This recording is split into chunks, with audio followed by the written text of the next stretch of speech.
voudrais aborder la question de la mort. On peut se poser des questions sur ce Dieu qui s'adresse à Moïse. D'où parle-t-il, ce Dieu? À quel monde appartient-il? Apparemment, il appartient au monde de l'au-delà, si on peut dire. Et beaucoup de religions dans le monothéisme parlent de cette question de la vie éternelle, de la vie après la mort, etc. Donc ça, si on prend ça au sérieux, enfin plus ou moins, ça voudrait dire qu'il y aurait différents plans. Le plan où nous sommes, et puis d'autres plans, plus subtils. On passerait d'un plan à l'autre, en fait. Ça paraît l'explication la plus raisonnable. C'est-à-dire que, de la même façon qu'il y a une géographie spatiale, et qu'il y a un temps, il y aurait une troisième dimension, en quelque sorte, qui serait une dimension des plans énergétiques, comme on dirait. Et que lorsque l'on meurt, on passerait à un plan plus subtil. Et qu'inversement, lorsqu'on est, on passe à un plan moins subtil, plus matériel.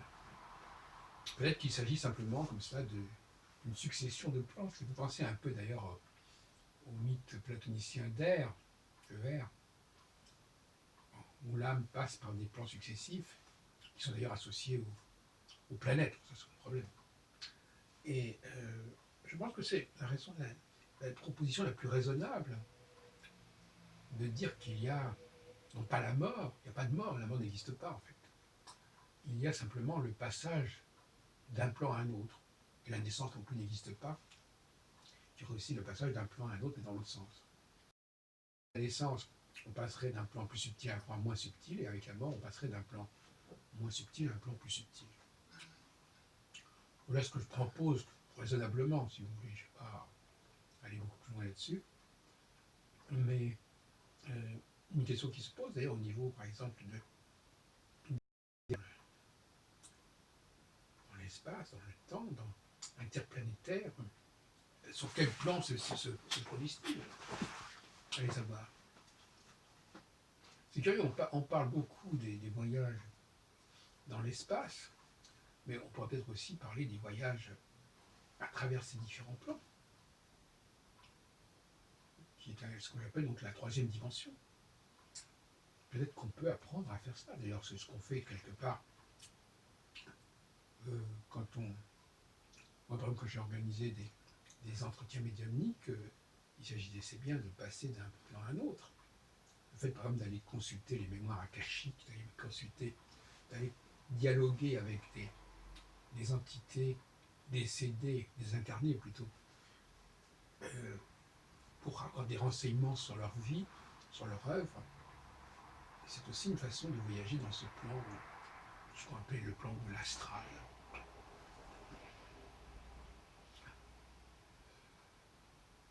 Donc, nous aurions...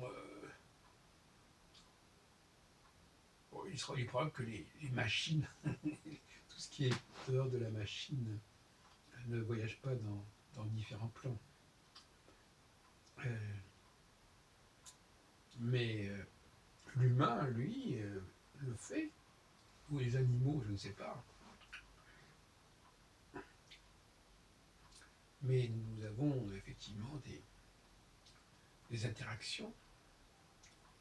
Probablement, il n'est pas complètement idiot d'aller consulter un médium pour savoir un certain nombre de choses. Pour passer sur un autre plan où peut-être les choses apparaissent plus clairement, où l'avenir apparaît plus clairement, où ce qui a été planifié apparaît plus clairement.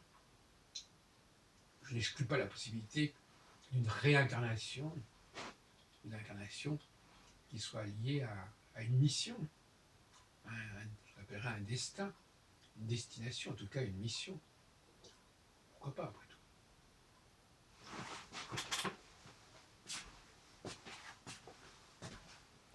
Sinon un karma.